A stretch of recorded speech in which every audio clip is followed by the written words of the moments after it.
So we'll go ahead and get started. So as many of you have read, this week we are being joined by Mr. Obi Anthony.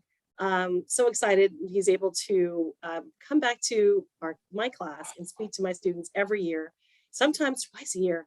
So I really appreciate you joining us this evening, Obi, and I'm glad to see you're smiling and be able to chat with you because it's been a while. But I just wanted to talk about the journey that you've been through. You really, it's a testament to how an individual can overcome adversity and through service and perseverance and hope. You were born in Missouri, raised in LA, where I grew up.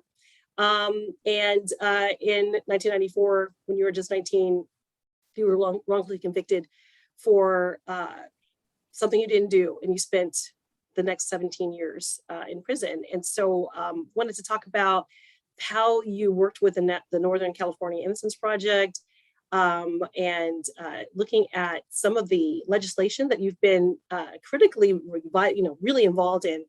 One law has your name on it. So we're hoping to talk a little bit about that tonight. And looking at the goals and the mission of your organization, Exonerated Nation, and how you're trying to fill the gap in really recognizing the plight of people who have been wrongfully convicted and those who are exonerees. And so I also want to just to shout out that Obi is a vital community partner as well as a research partner. So he is really over the past several years provided so much consultation on all the aspects of our research, and especially more recently he's going to be actually a co-presenter. You've been a co-presenter I think twice for our projects. Yeah, the second time. So we have an upcoming conference at the Academic Consortium on Criminal Justice Annual Health Conference, and so they have this conference every year, and you'll be presenting along with Drs. Strauss and Cummings. So that's so exciting. And so I just wanted to ask you a series of questions and ask you to tell us, what was your wrongful conviction about?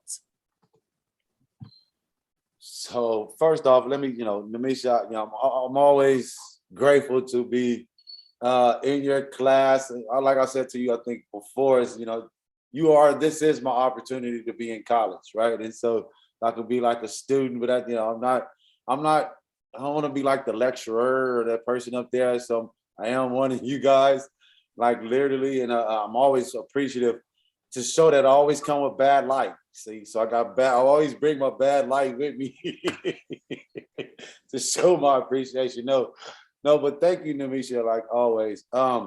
Really my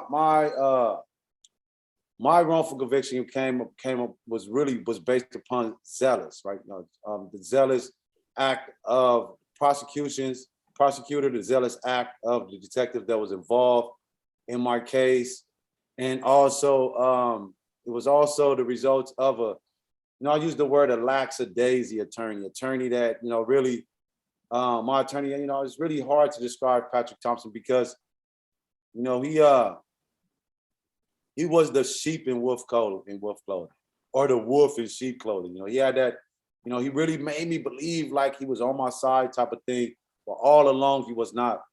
And so that was the cause and why I was, sent to prison with life without the possibility of parole plus 50 years.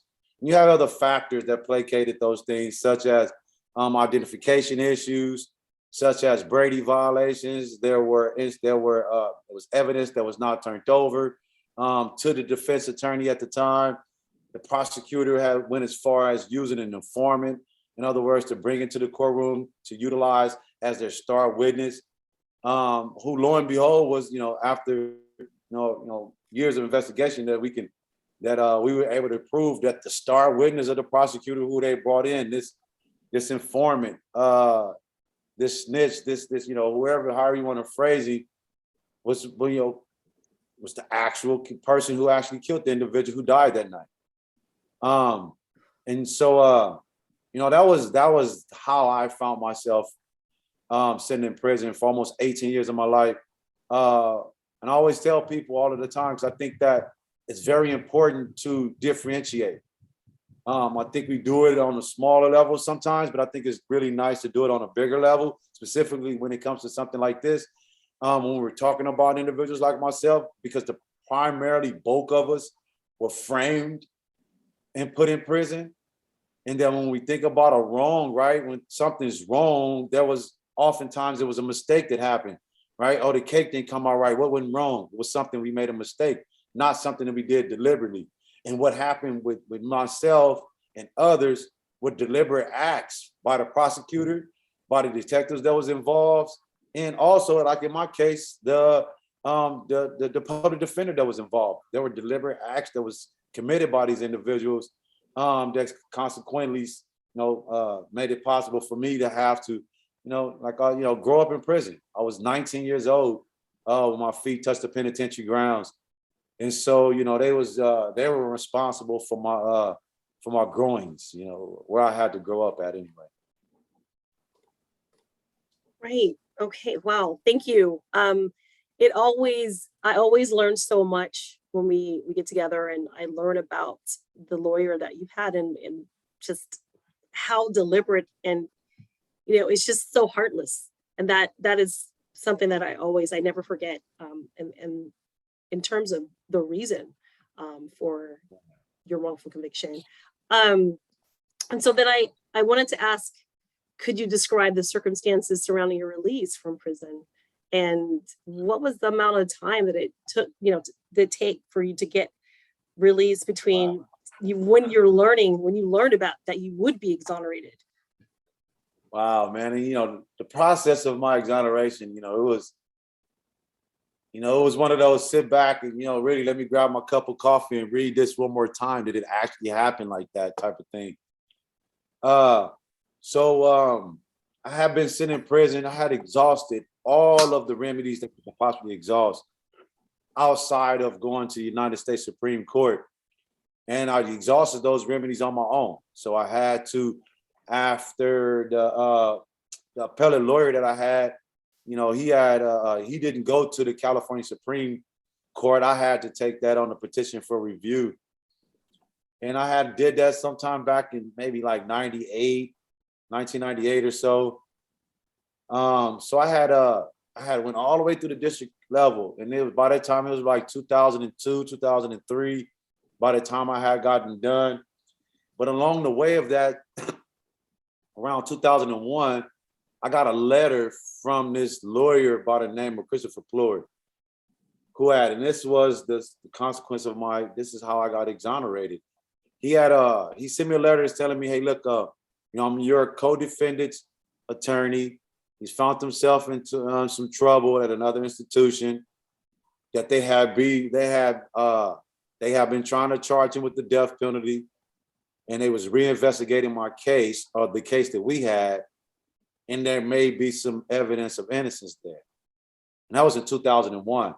So I was really like, whoa, like I was all like, all right, but realizing and understanding, by that time I had learned a little bit. And so when he said that he's my co-defendant's attorney, I knew exactly what he was saying to me at that point, right? And so, but all in all, I was still excited because it was like someone was looking at our case. Help was there. It was somebody that was paying attention to what was going on, irrespective of how that happened. And so what ended up, how I ended up, that our case ended up falling into his hands is because my co-defendant, Reggie Cole, who had also was framed with me and was sentenced to life without the possibility of parole, he was getting bullied at the institution. He was at Calipatria State Prison, and I was at Corcoran State Prison.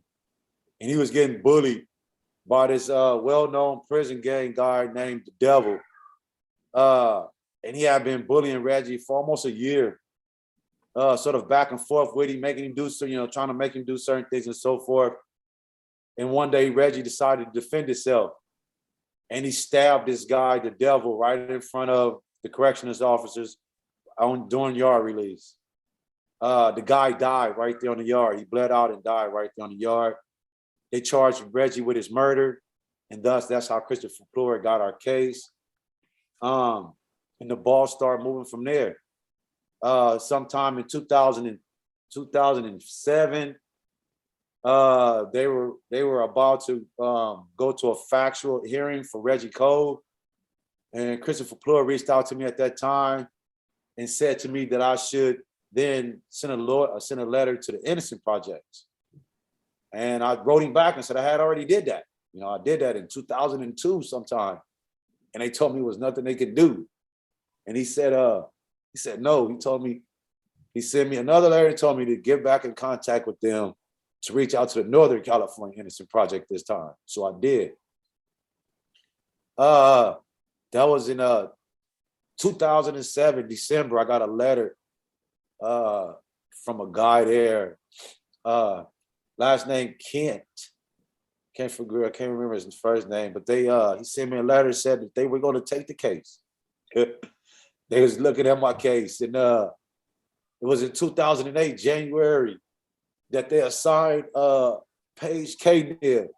my attorney, who ultimately took me to an evidentiary hearing with the help of Linda Starr, also from the Northern California Innocent Project, also with the help of Lori Levison and Adam Grant from Loyola Marymount Project for the Innocent in Los Angeles. And they investigated my case for 3.5 years. And so in 2011, I found myself going down to the county jail again. This time on the evidentiary hearing, after the realization that not only that I had the right individuals that have been looking at my case and investigating it, but with the assurance that, you know, I felt good about what was happening. And so, 1 second, son, Denise, 1 second. Obi has a really adorable toddler. We've got to see him before on camera. He's awesome. Yeah, he's up there busy right now. But forgive me, excuse me. No worries. And so that's sort of kind of how, you know, that was the process of my exoneration. You know, it took them 3.5 years to reinvestigate the case. During the course of that reinvestigation, they went back and talked to individuals, more, you know, a lot of people, individuals that wasn't interviewed initially, individuals who was interviewed initially. They went back to the crime scene. They did measurements. They did a whole bunch of different things prior to that August of 2011, when I found myself back down in front of Kevin Fodder, Your Honor, in Compton Court. And so, you know, it was a process. You know, it started off, you know, unbeknownst, you know, not by my hands, because of something that happened with my co-defendant and what was going on with him. A lawyer began to start looking at his case. That there was sort of kind of defining the needle in the haystack. And then they begin to start trying to get the thread through the hole, right? Which is always difficult. Which is always difficult, right? When you're trying to get the thread through the hole of the needle, it's always difficult. And it took them 3.5 years to do so, but nevertheless, they did. And, you know, Your Honor, Kevin Fodder came back and not only found that the prosecutor had violated his oath by not turning over evidence to the defense. And not only did he find that, but also that he found that the lead detective lied and framed and used a snitch and was willing to continue to do that just to continue to hold a conviction that she knew was erroneous. And he also found that my public defender, Patrick Thompson,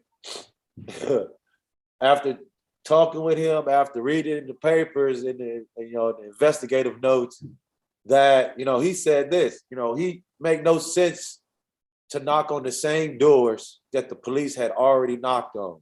So he didn't find no reason to send an investigator to go re-talk to them after the police had already talked to them. And so he found him ineffective And so my exoneration was based on ineffective assistance of counsel, prosecutorial misconduct, official misconduct, and I was also declared factually and actually innocent of the crime. So that was the process. Give me, I mean, like, like I was just talking to Demisha about earlier that, the organization of a closet, we all got our closets that we don't want to go into with all our stuff in it, all our shame and all our hurt and all our stuff we don't want to deal with. And I was telling her how, I was trying to organize the closet and not have it so chaotic, so that people wouldn't see me as being crazy because stuff was spilling out. And I told her too that that's because of, it's not a post-traumatic stress that I go through, but I go through a prison traumatic stress. And because of my hypervigilance, because of my, having to deal with men for 18 years of my life with no break, was a lot, And so it makes things a lot difficult. And so, I'm an emotional wreck now because of it. I always say I don't never want to cry in front of these many women. I'm gonna let you know, man. I'll be trying to hold it together. I'll be trying to break it up with a laugh and a joke here and there. But the fact of it is that they did what they did to me, and I can't, you know what I mean? I can't just easily shake that. Just like I can't easily shake a lot of different things. So, thus the closet got a lock on it, but it's organized. So.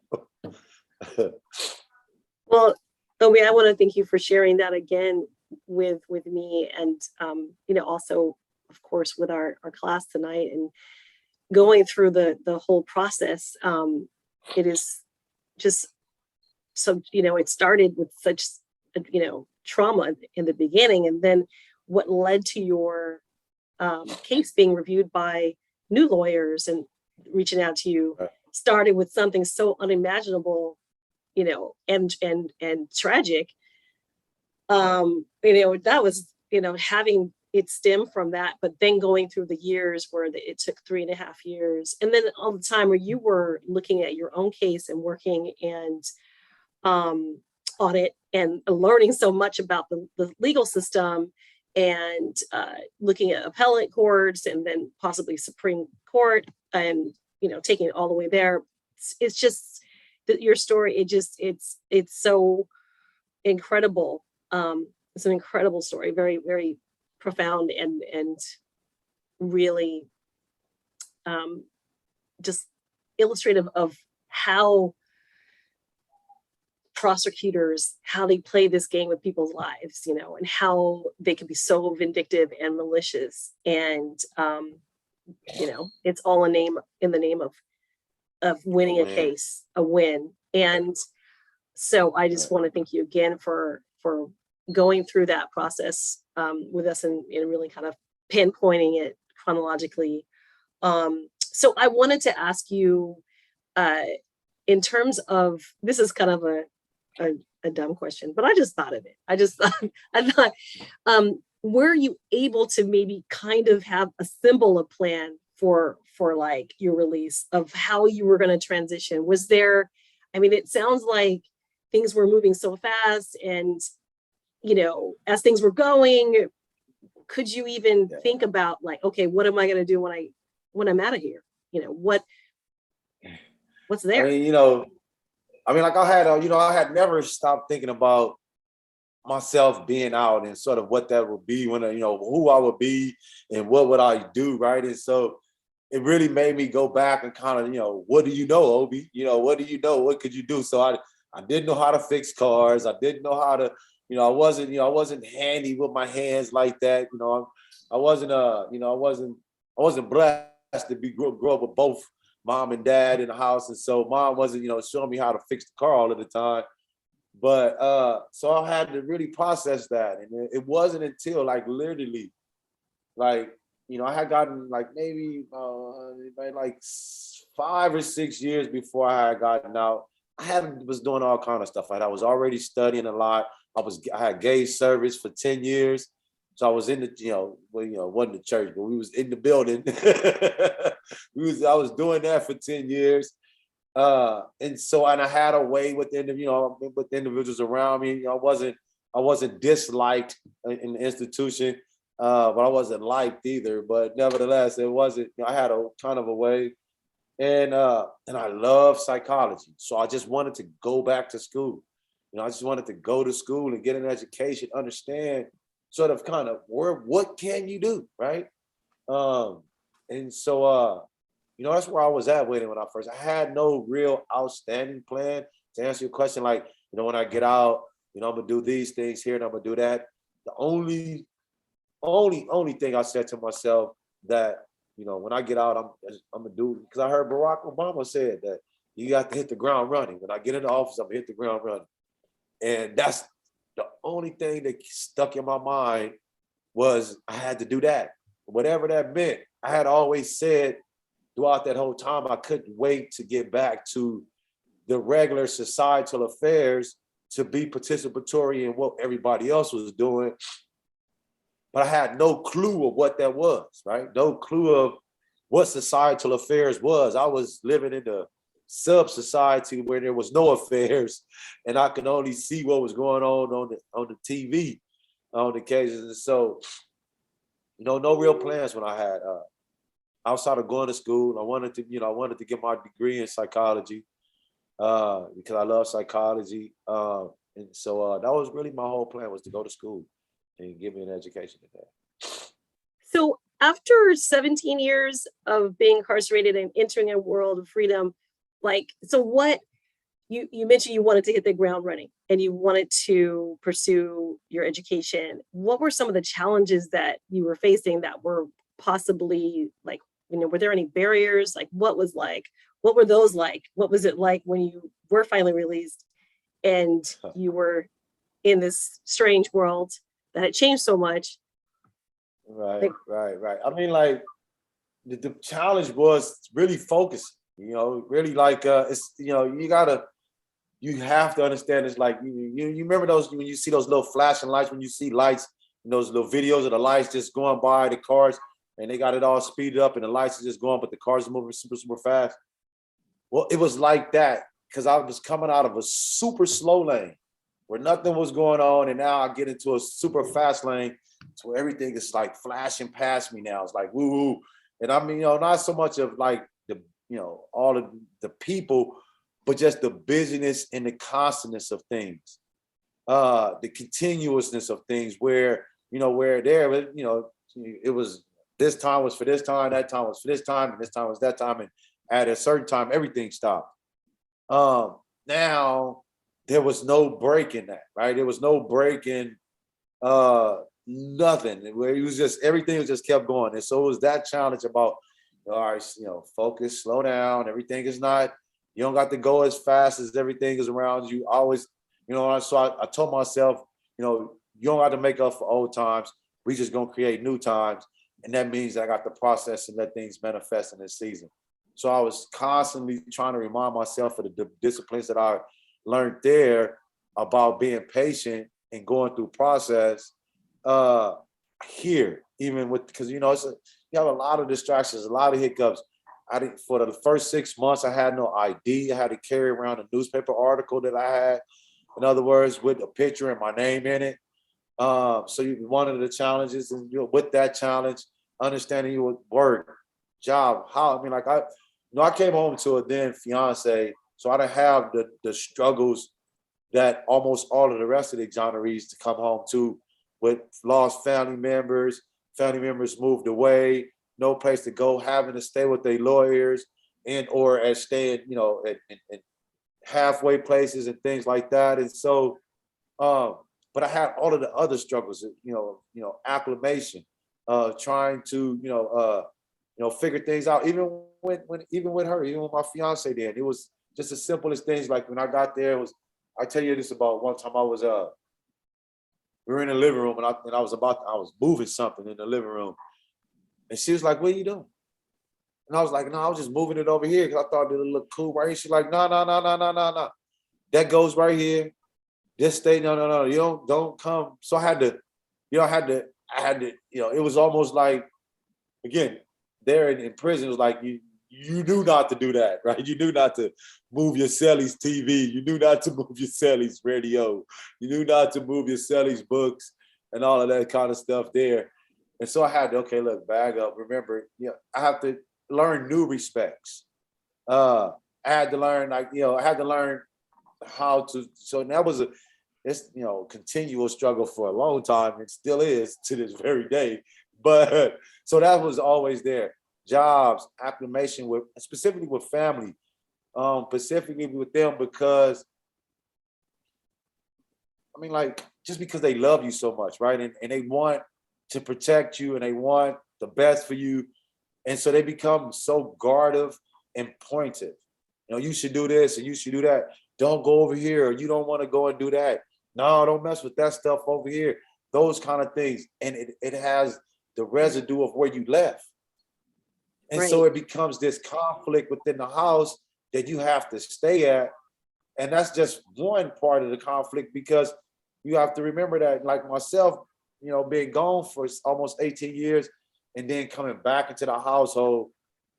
They've grown for 18 years. I've grown for 18 years separately. And then to try to do those things conjointly in one place is a very much of a struggle when it comes to that sort of, getting back in. And it can be a real thing, because, if you, that first 6, 7, 8 months, 9 to a year, sometimes longer, is super critical for that person who's coming home, because it really is about finding out and learning, like, where do I fit in, sort of, shading this sort of pariah jacket that we've had on for so long, being outcast, and then doing that even with your family, because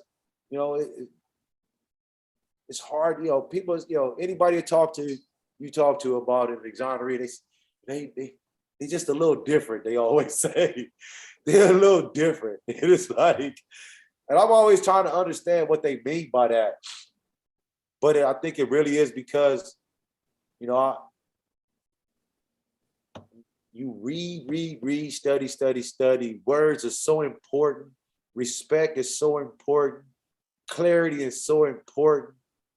And out here, those things aren't that, they're important, but not at the forefront of importance. They're not that important. A lot of people like to sugarcoat stuff. They like to sweet talk you. They don't want to make you feel bad. So they don't say certain things. They don't tell you this, or they, and that's just a different world for the exonerated person, because again, like I said earlier about having that male to male conversation, it's a dominant conversation. Having a woman to woman conversation, it can be a dominant conversation between two women. It can be a dominant conversation, and to then break that and to try to create a different kind of conversational path of talking. You got to change how you talk. It ain't that easy. Right. Change how you talk. Right. So a lot of acclimatizing, getting, back into or just used to something that is so new. So I'm glad you were able to talk about what your relationships were like too, with your family. And it seems like some of their behavior, even though it's well-meaning, could be kind of restrictive. And you're like, hey, wait, I just got out of a restrictive, Right. environment. So this is it. Probably, I can see how it could feel really limiting in that sense. So what was it? Situation. Yeah.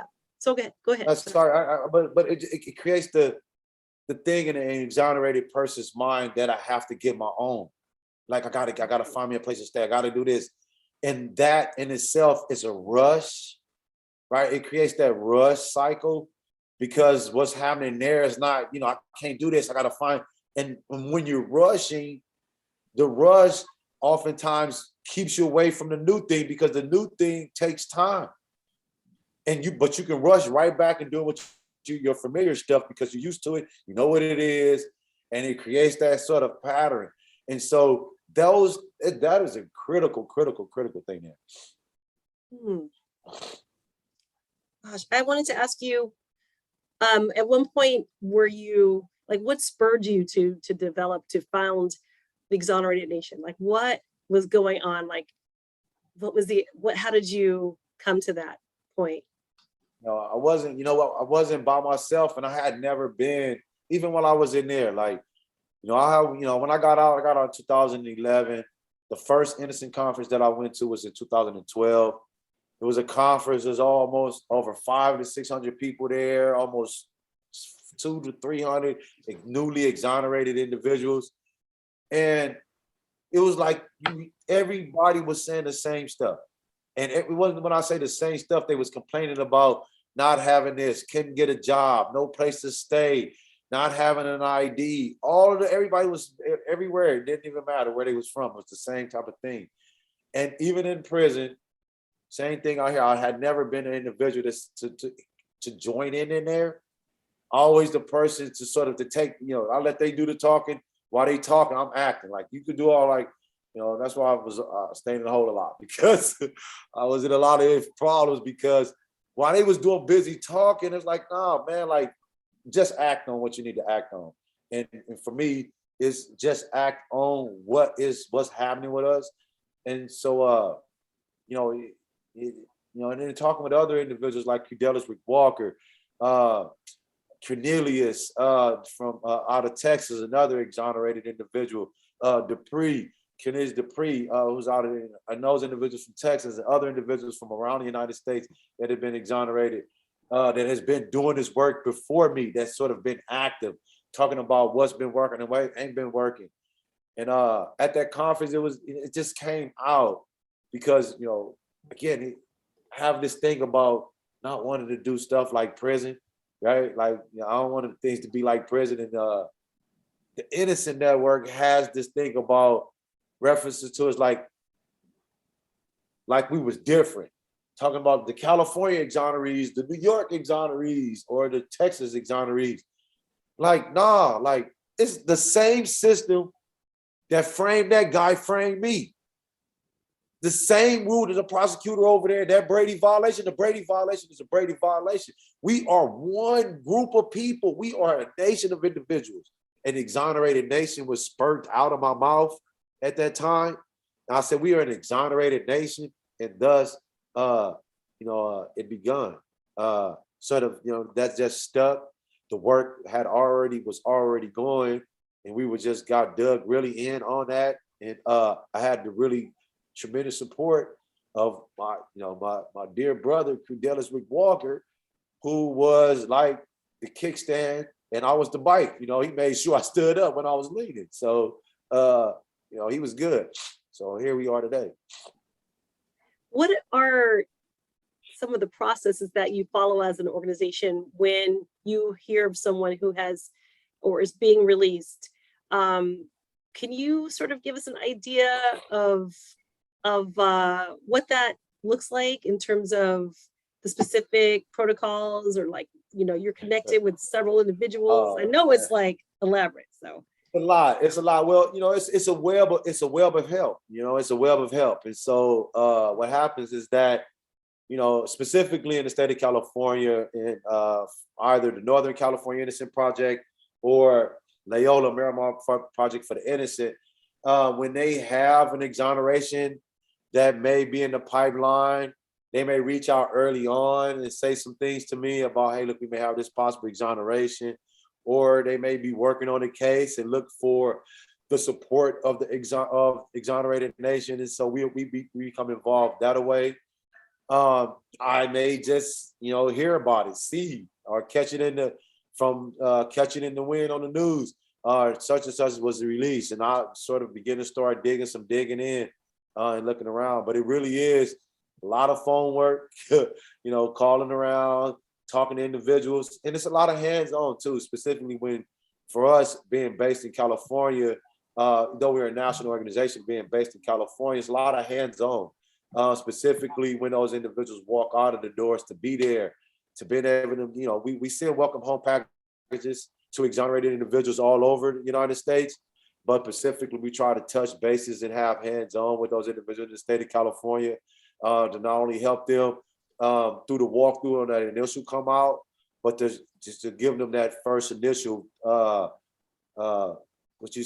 first initial feel of community, so they can understand that they're not walking out of the door to a glass floor, that you got a foundation up under you, brother. You don't have to tiptoe across this. You can walk. We've made ground. We've done things to make sure of that. So no more tiptoeing. I had to tiptoe. I had to figure out. I had to, navigate my way through, landmines to try to understand, this didn't work. Oh, I worked in a warehouse. I went and got a job at a warehouse on a forklift. That blew up. Boom. How did that blow you? I blew up in there. I ran into the stuff on the forklift because I never been into stuff on the forklift. Had disputes with individuals because I got into working in the warehouse where it's already a rat race, whereas everybody got to make numbers and it's a lot of hustle and bustle. But I did that unprepared, right? I was, again, just I got to get into work. I got to help out. I got to do this. And so that type of thing. And so it really is, we get in that way to slow that process down, to say to them that you don't have to rush to do those things, to connect them to some of the laws that you mentioned earlier that has been passed, to make sure that they get connected to those things. So, it's a lot of hands-on, it's a lot of phone calls too as well. It sounds like a really great system in terms of how it's, so there's a web of community and really filling that void and the gap that is in between, prison and being released after, many cases, many years. And you mentioned the need to rush. I did find in my in the research that we were able to conduct that was a resounding theme, like, really kind of getting out and hitting the ground running and just being able to wanting to do so much in such a short amount of time, and what the pitfalls can be. And so it's to have an organization like yours and many others that are connected to actually help people, prevent people from falling into those pitfalls is I just think it's amazing work that you do. And I know that it's a lot. I mean, since I've known you, you have done so much work. I could see how much work you would do on a daily basis. We were at a conference together and I'm like, wow, this young man is very productive. Like, you could not, I mean, you were so busy. Thank you. There's a lot of potholes in the streets, and I'm grateful to have a community, to be in this web of help that I'm in. In other words, to do the work that I'm doing, because again, without being, part of this spider web that I'm in, the help wouldn't be able to happen for these individuals. It takes a lot of work to fill potholes, specifically when when you see, like, when, and I even, people do it out here for real in the real world. When the city don't fill in on potholes on the streets, sometimes the community people go out there and put dirt in the pothole because they getting tired of the cars getting tore up. Well, for us, it's the same thing, but just for the people, right? Like, we don't want to see us to get tore up anymore. There's a lot of potholes, a lot of pitfalls already that we're facing, financial, economic, educationally, communally. It's so many already there that we got to hop over to this, we got to hop over that. But to hop over one and then to stumble over something else can be very difficult. And so us as an organization, we, our mission is to meet those debilitating, to affect those debilitating effects for being framed and being put in prison. And that is in all aspects, and specifically and particularly first and foremost with the individual, and then turn into the system, understanding that we can't wait, right? You cannot wait, right? When someone is, you going out on the street, you see somebody on the streets that got hit by a car, you do not wait for the ambulance to get there. You get out and immediately help. And then the ambulance get there. And then they do their stuff. So you don't wait. So it's just about doing the work. And when they come, they come. But until that happens, we as an organization will be out there resuscitating individuals. I really, resuscitating individuals is exactly what you do. And it's a really apt way to put it, because they are suffering from, the other PTSD, prison traumatic syndrome, as you coined the phrase, and should, like, definitely coined that, but officially. But it's a really great way to really describing like how the organization works and why. What is it for, and what really drives you and others to do the work, is really to find people and catch them before they, into this safety net, when they are reintegrating, into their society, into their communities with their families, hopefully, if they have that opportunity. So I wanted to ask you, from your perspective, what is the most helpful and beneficial thing for exonerees to address the trauma that you have spoken about, that upon release, and also long after they have been released and returning to their communities? Like, what's the most helpful for exonerees, in terms of? The most helpful for the exonerated person coming out of the door is a community of supporters. It's a community of supporters. Understand that. So while we're there in the box, we have a community of supporters, individuals that surround us, the network individuals that support us. In other words, keep us fighting, motivated, and hopeful.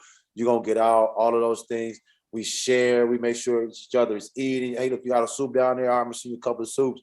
And so we were raised on that barter community support network. And so what I would say, that's the biggest thing out here, is to emulate that. I think if you was to talk to any returning citizen, any exonerated individual, any free person, they will all say the same thing, that they don't have the same community that they had there, here. And the reason why, and the difference I'll point out to you is this, is because the community there, it was about protection, providing, and the safety. So we always looked out for one another. It was always that, we kept each other going. Here, and it was an open line. Out here in society, you walk past a person, no one says anything to one another. You can't, it's a big gap from where they came from. We're used to, showing respect. What's up? How you doing? All right, what's up, bro? How you doing today? All right, everything good? Yeah, keep it going. It's just a sign of respect, just a mutuality amongst individuals to create community. Here, there is none of that. And so we have no community out here. And so us at Exonerated Nation try to continue that same vibe of community. So when we come home, that individuals don't feel scattered and alone, right? Again, though it's over 3,000 individuals that have been exonerated in the United States, that you have to divide that into 52. Right, divide that by 52, and they spread it out. Like it's so spread it out in so many different places, and then they so few in small places. And so where you may have, like in St. Louis or in Kansas, it may only be 5, and then over here maybe 7 and 13 out there and 20 over here. But they're so spread it out that they don't even have community amongst themselves in a state that they was even framed in. So we just try to just about networking, keeping everybody connected. Keeping everybody on that, within the understanding that community is here and it's about healing, always about healing.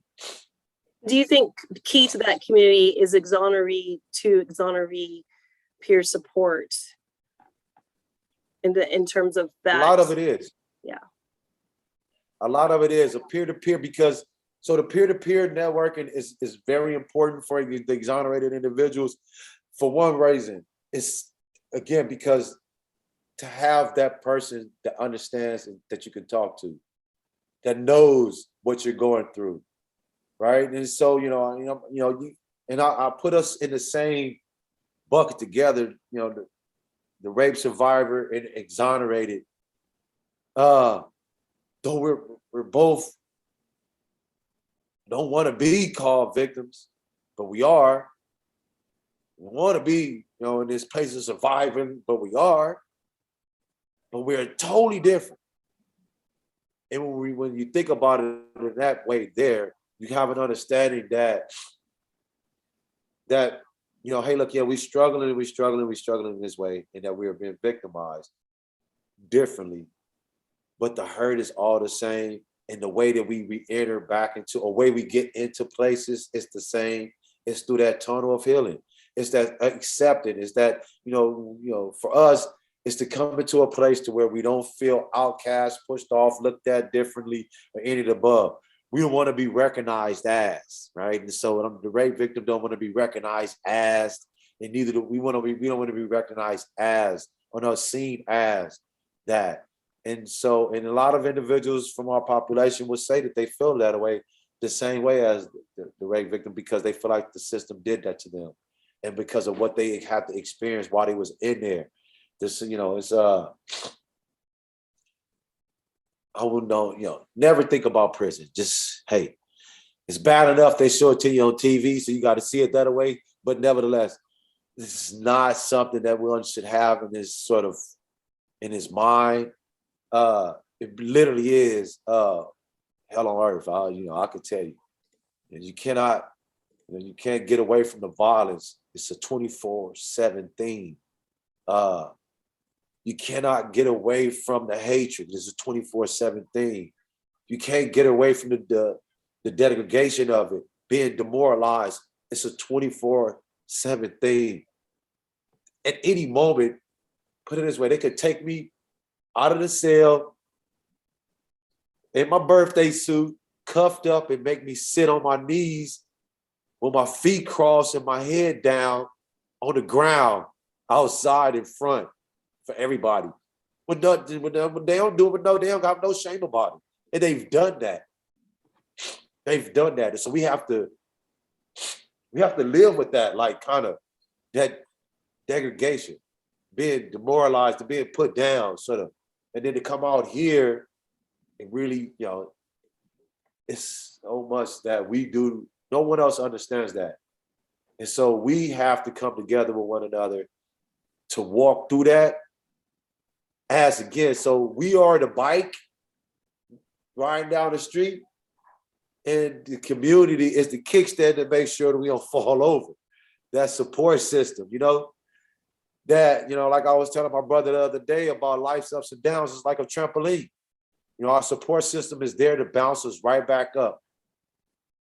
And they're there to wrap their arms around us when we hurt. They're there to give us encouragement. They're there to motivate us. They're there to do all of those things. And that's life's ups and downs.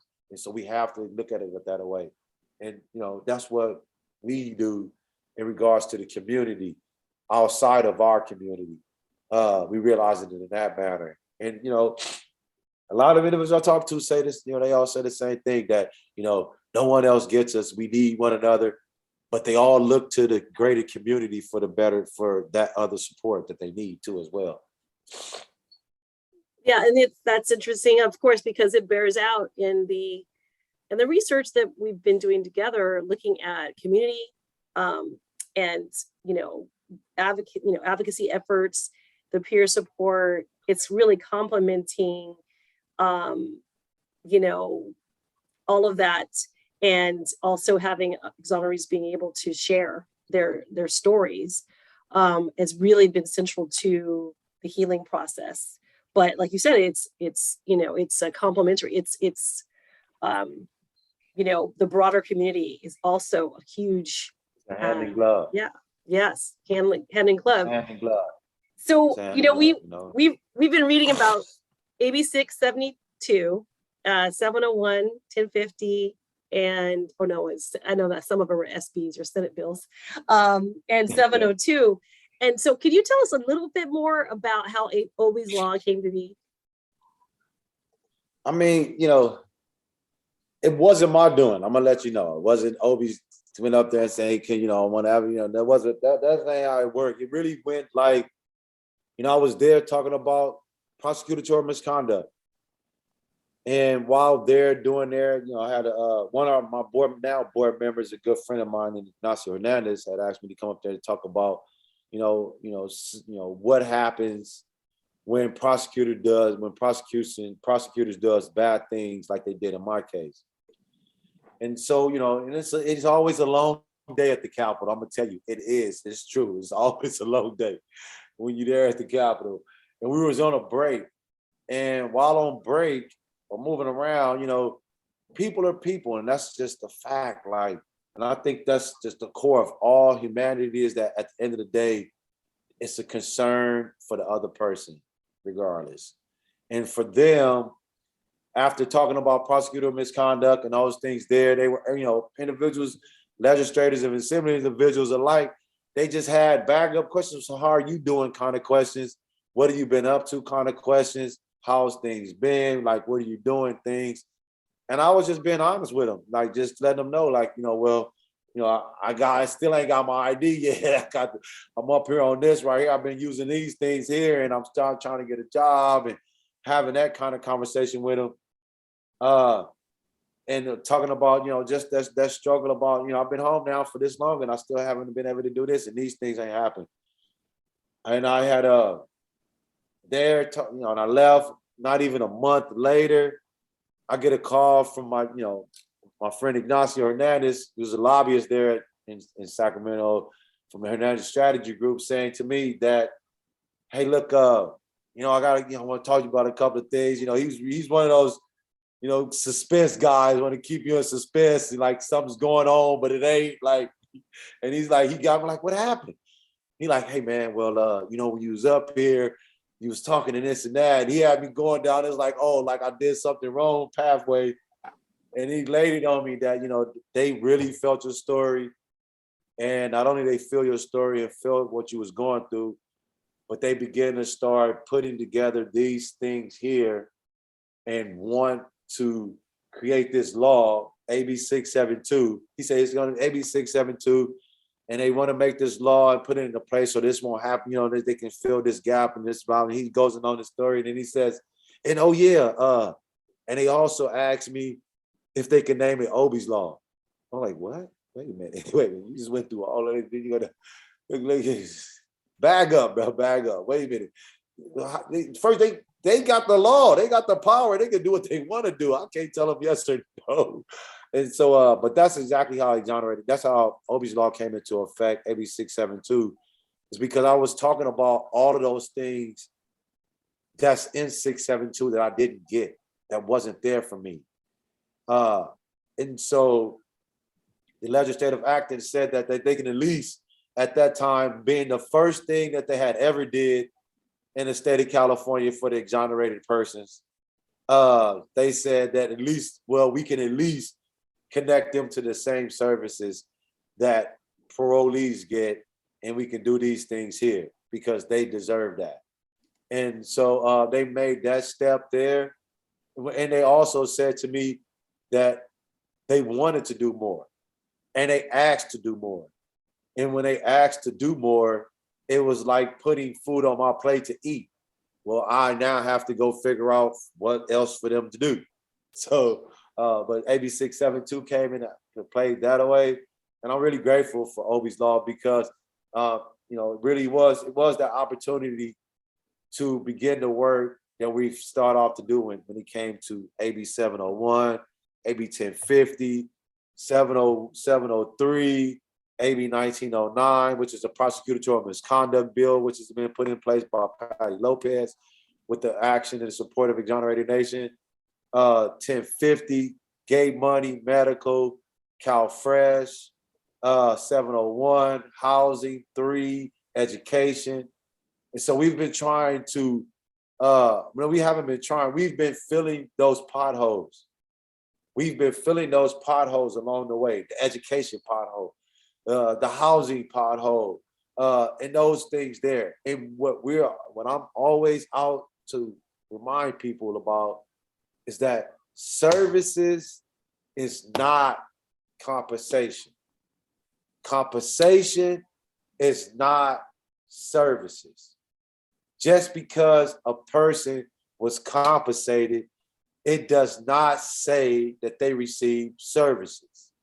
Because you could give a guy or a girl $140 a day for each day that they was in there, but you don't give them those services, then what they're gonna do with the money? It's gonna be like giving a kid a pile of candy. Just gonna eat through it. It's gonna be bad for them. It's gonna make the situation worse. And so I'm always pointing about the services aspect because I believe it's very important about that service work. Service doesn't stop. The gas service is always open because we always need gas. Services does not stop. And we always need help, always needs help.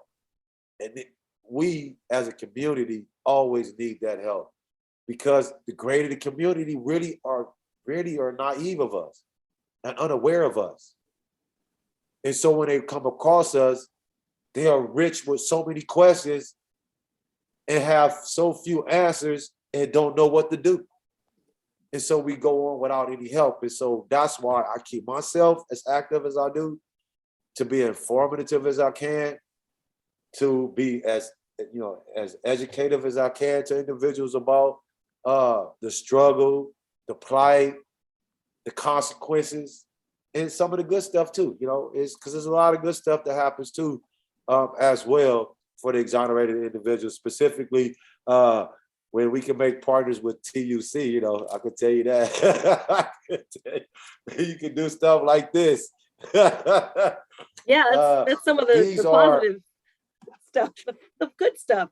This is not to toot my own horn. This is how you. For me, it is. This is it. It really is. This is us. When we get a chance to come and talk to colleges, to classes, when we get a chance to go out and speak and tell our story, when we get to go and do these type of things here, it is. Remember that closet I was talking about earlier? It is the unpacking of the closet. So it gives us a chance to clean the closet out. So every time I get a chance to come and speak here in the Masons class, and I get to cry and get all of this stuff out, next time y'all ain't gonna get these many tears. I'm gonna tell you. So you might as well just say you got what you got last time, because like what happened, he was such a crybaby the last time. I was no, but it really is therapeutical. To being able to do this work, to being able to talk, to being able to tell our stories to individuals for the first time, second time, third time, and continuously.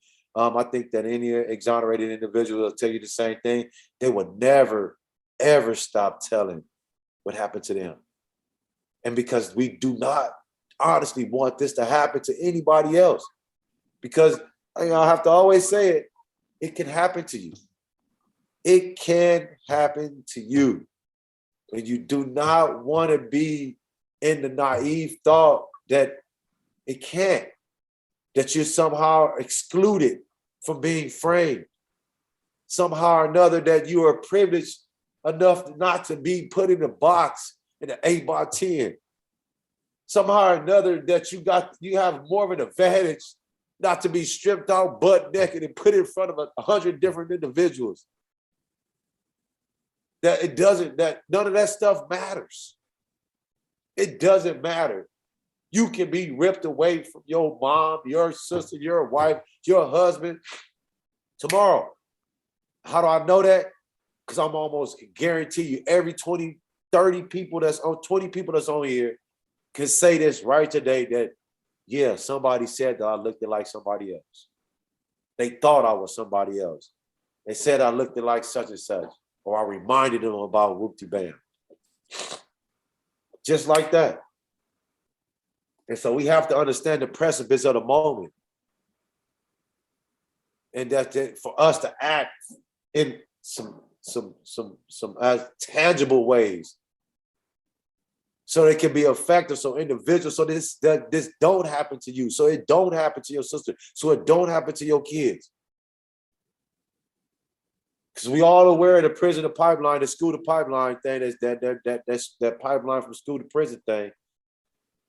Security guards in the junior highs and elementaries. So it ain't like they ain't working on trying to figure out a way, in other words, to make sure that those prison populations stay healthily packed. And they ain't tripping on how they do that. And they got 3,000 and some change individuals to show you that.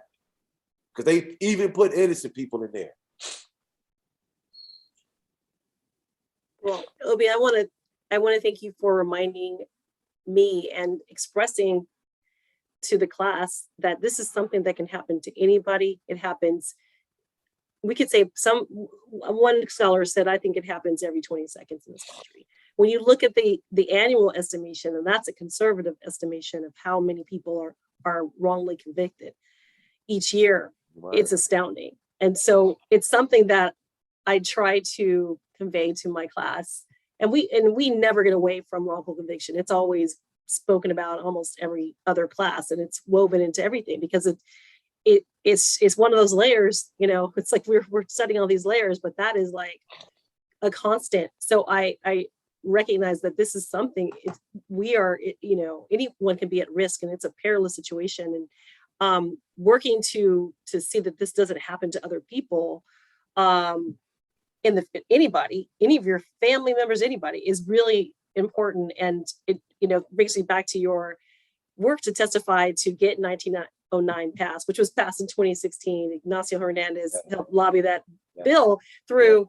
And, you know, so, you know, it became a crime if you willingly withhold evidence. Governor Brown at that time signed it into law and said, you will go. And so we don't know. I think I asked this question of Ignacio every time, because like, have we put people, you know, has this law gone into effect in California against people who've, you know, I know it has happened in Texas. But it doesn't happen a lot in our country, even though there are laws. And then some states don't have those laws at all. You could just get away with murder, you know, and you basically, you play with people's lives. But that reminds me of your work, everything that happened after that in terms of all this legislation that has passed, and you know, the people who have said that we want to help you, they stood by and said, yeah, we're going to do it. And providing these services to folks when they've been released after being incarcerated wrongly. So that is just, it's always for me a joy to hear about the trajectory of that. And you know, now we're at 703. But I'm very interested also in preventing, you know, how do we stop people from you know, perverting the course of justice in so many different ways, whether you're a judge or you're, you know, that's like, I mean, that's always on my mind. Really I mean, like, it really is, the approach of that really is examining the cases of those individuals who, you know, that were framed, because then you can look at the cause, you know, not only the cause, but the reason why those things are happening, right? And then attack that and then fix those things. And so, you know, it really is, you know, I know you were talking about Michael Morton. You know, crazy thing about Michael Morton is this, Michael Morton, the prosecutor that did those things to him, that's the guy he was talking about in Texas, that the prosecutor went to jail for doing those things for Mike, even though it wasn't there for that long. I think it was like a day or so, but still though, he got locked up. But, you know, the crazy thing about Mike is that me, Michael Morton, myself, and Amanda Knox all walked out of the jail at the same day. We all walked out October 4th, 2011. We all got out at the same time. And so when we talk about, is that working? Is that, you know, yeah, you're right. That's no one in California has been prosecuted. But is it working? Yes. I can say that it is working in other ways. So I had again, I talked to the judge that exonerated me, not all of the time, but regularly. And he says to me that he sees the effect of 1909 in his courtroom, and the willingness and the readiness and the forthcomingness in the prosecutors, and how they're sort of more forthcoming with the evidence and bringing it forth a little bit more sooner than later, so that they won't be held sort of responsible for any of those things there. And so you see it working and happening, and that's sort of kind of like there.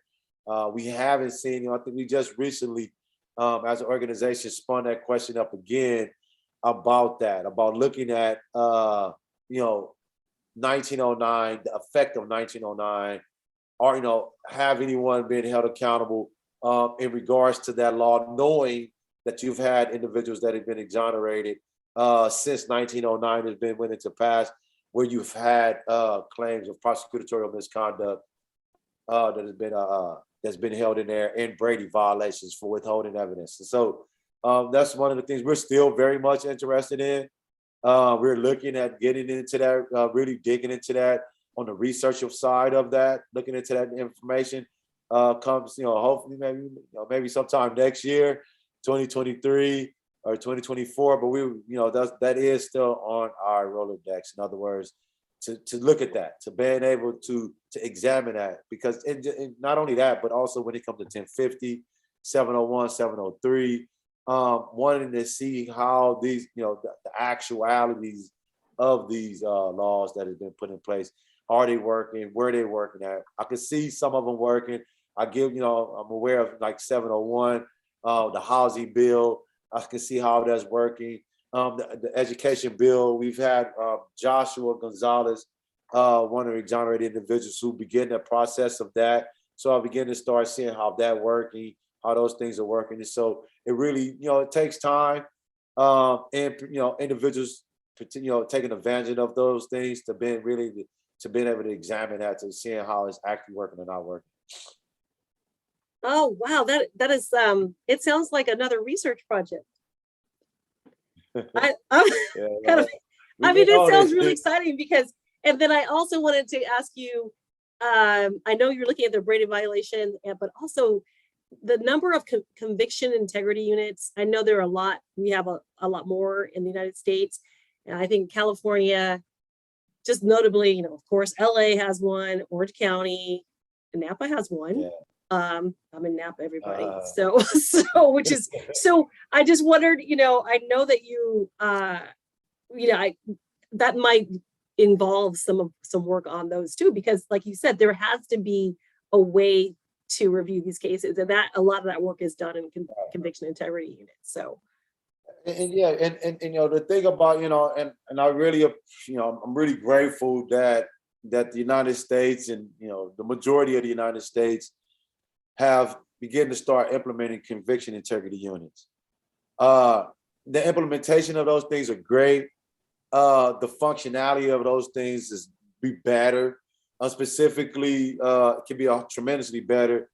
Specifically when you have, again, it really not, I'm not always wanting to, yes, I am. Let me back up. I'm always wanting to throw the effective body in there, in that mix, to being able to sort of kind of oversee, be involved in some sort of way with these conviction integrity units, because there may be a lot of those cases that they may just be blowing by sort of or whatever, or just to sort of kind of have that hands-on over sort of look. And I think that's appropriate, because the only reason why there is conviction integrity units now is because you have exonerated individuals that has been declared and shown in the United States, and it's been documented now, going back to 1989.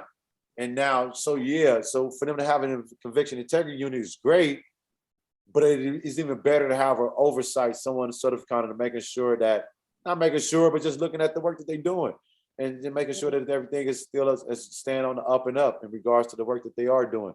Because ultimately, competition is always it's like the lock to the door.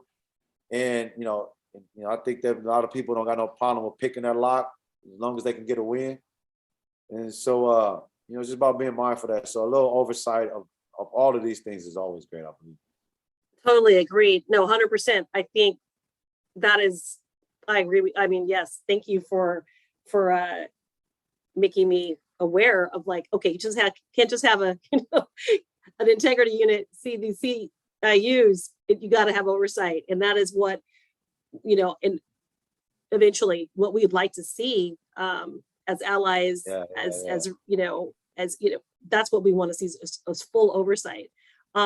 So I have a question here from Paul Elam.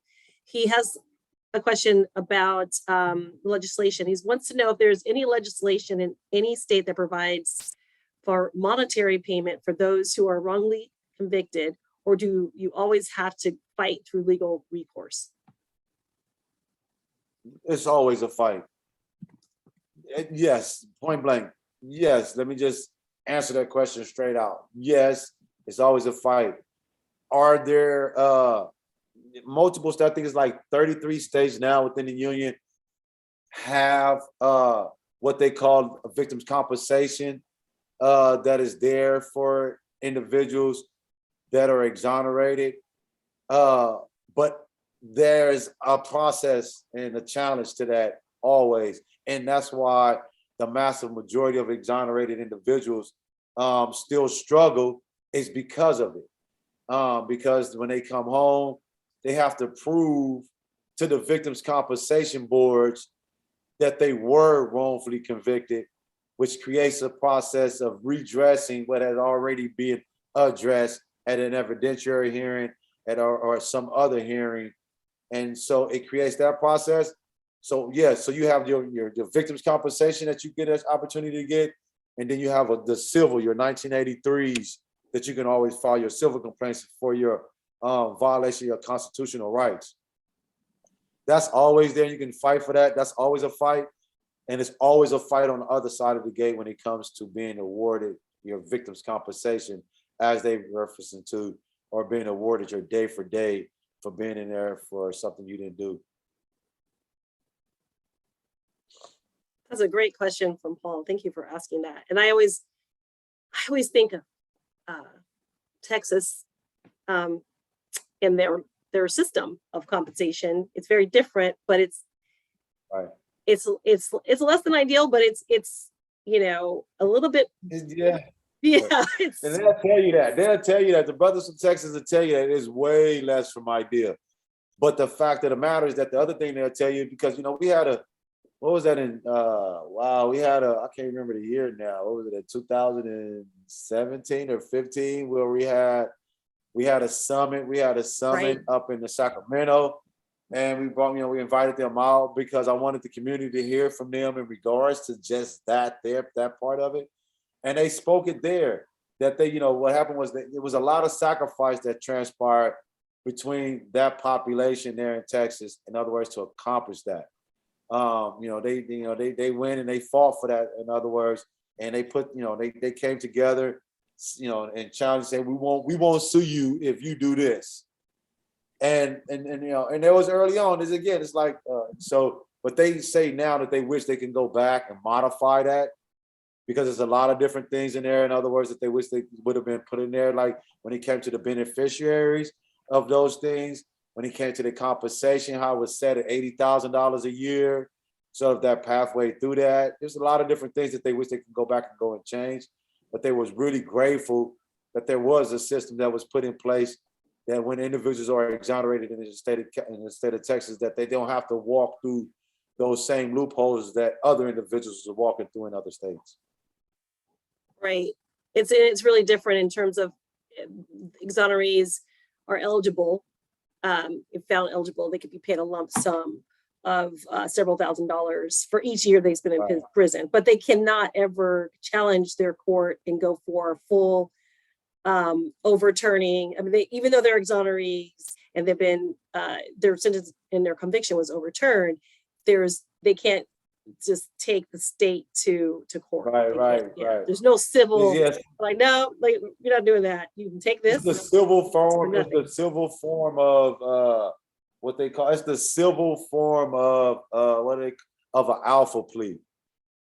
In a sense, it's like the civil form of an alpha plea.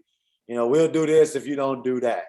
We'll give you this if you don't do this, and we'll let this be what it is if you don't do that. And so, type of thing. And we won't admit this, but we'll give you that type of thing. And so it's them taking an alpha plea and they wait out. And it was just, really is a way, in other words, to craft that better. And that's what we were out to do in the state of California.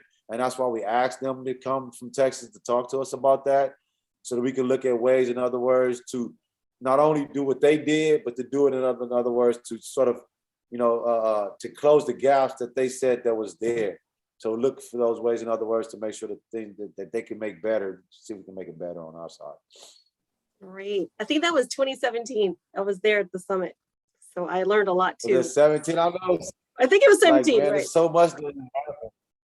much been happening over these years, and I'm so grateful for the relationship and for what has manifest and what has, when it comes to COPE, our research, and the sort of kind of the how you say, the pedestaling of the exonerated individuals being at the forefront of it, of what's happening, sort of being the focal point, the go-to, instead of the other way around. And so I'm really grateful to all of that. You know, it's been really, and that's why I'm always okay. What year was that? Did we do that? You're right. We Yes, did do that, I right? think That it was was next year. 2017. But that's really been our philosophy moving forward for like our partnership, because we feel that exonerate should be always at the forefront. Any population, any particular group of people who've been impacted the most have to be at the center of everything. Otherwise, you really can't move forward. And but I want to open it up to any other questions. I know we're going a little over time, but I wanted to see if you had any time left for any Q&A. Just, I know there was one question Yeah, from Paul, but if there's I any do. other questions, I wanted to open it up to the class. Any questions you have for Obi, Anthony?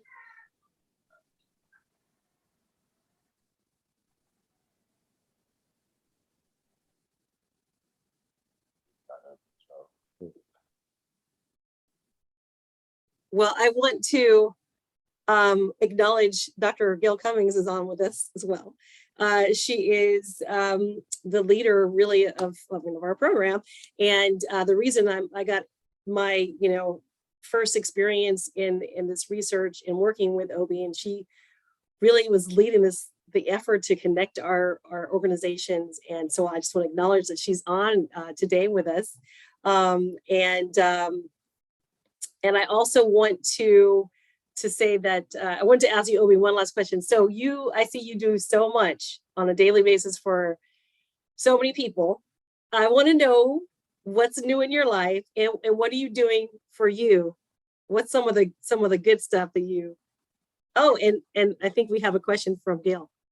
So before you answer that, Dr. Cummings, she raised her Hi, good hand. evening, everyone. Yeah, thanks for letting me peek into your class this evening. It's really you've done a great class. Appreciate your Q&A style, Namisha. Nice to see you, Obi. And we've been working together. I think going on 5 years, and we have worked closely with Exonerated Nation and closely with Obi and a few other exonerees. And I tell you, every time we engage in hearing the story, being a part of this process, I learn something new every single time, and it really does help to build the humanity, I think, of this work. So I first of all would like to appreciate